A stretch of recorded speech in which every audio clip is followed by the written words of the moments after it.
Back again, Gemini. I'm glad.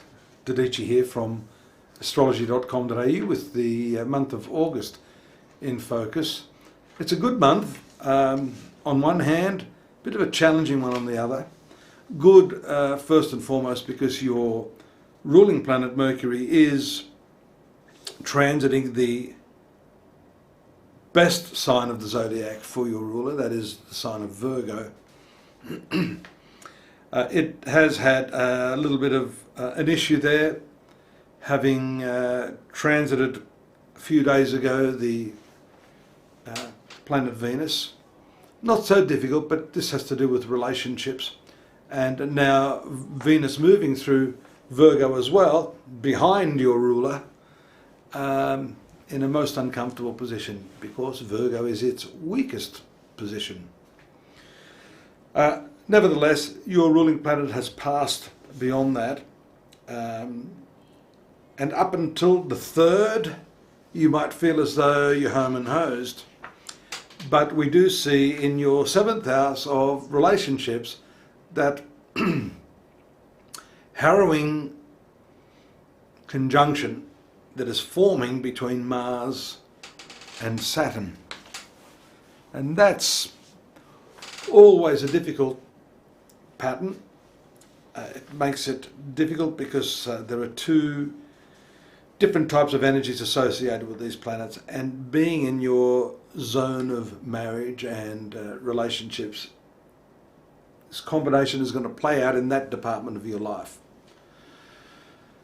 So you need to use the energies of your Mercury in Virgo to really communicate your way through this.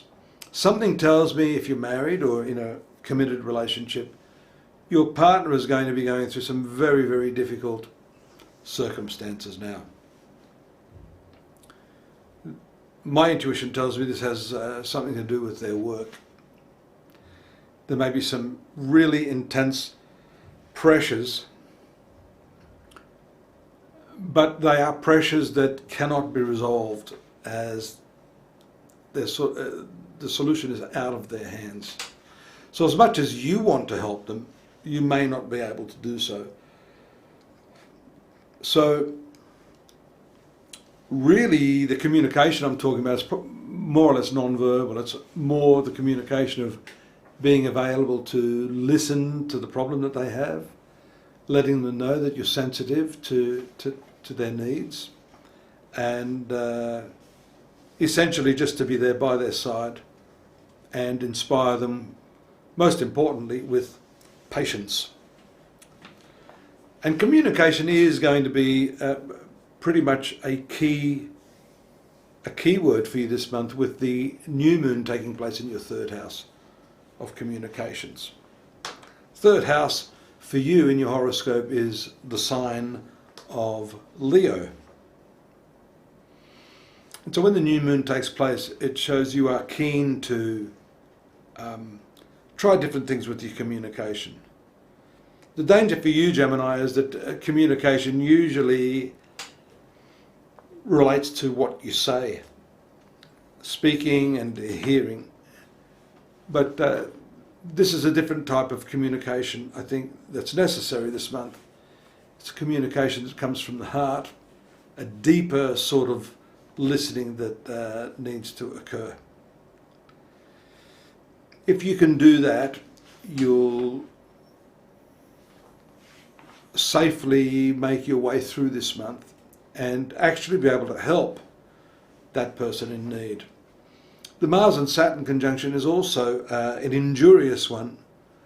So being in the foreground of your horoscope and signifying activities around your partner, this can be your business partner as well. There could be some health issues or some danger or accidents and injury.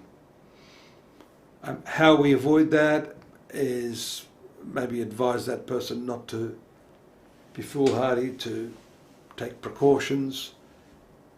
And if there's no way of convincing the person otherwise, it's prudent on your part to maybe abstain or just stay on your own during these tough transits. The only saving grace here is that Mercury, which is in that right angle as the month commences to Mars and Saturn, is moving forward pretty quickly. So to a large extent it minimises the impact that it has on you. And this fourth house, we see Venus, Mercury and Jupiter bringing with them some really dominant energies in the area of your domestic life. So I would say this month is going to be, focused on that area. Sure, you're going to be working to try to work through the problems of your partner, but the domestic situation itself, I feel, should be pretty good this month. We see the full moon will be taking place in your, the full moon will be an eclipse this month in your 9th house of past karma. And that can bring up some issues of the past. Now I'm wondering whether something has been submerged, either within yourself or your partner.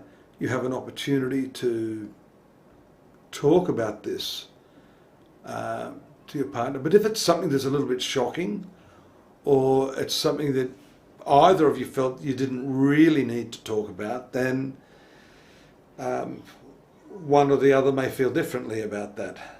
So if you're feeling that it's something you've got to talk about or something that's been irritating you, it's best not to let it build up to unmanageable proportions.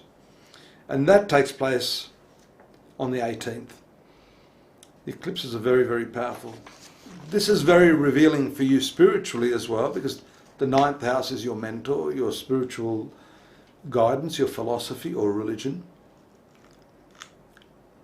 And it can show some sort of departure from your past long-held beliefs. That is not always an easy thing to do, but there could be some realization that what you've held on to as a belief system is maybe now no longer helping you or serving you to a large extent. So focusing on these things, and they all seem completely unrelated, but actually if you get down you'll see that understanding how you communicate, the stresses of your partner, the sort of past karma, the religious beliefs, tying all that in gives you a homogeneous sort of approach to dealing with your problems and an awareness that can really, believe it or not, sometimes doing and saying nothing can be the greatest help for someone else, just being there.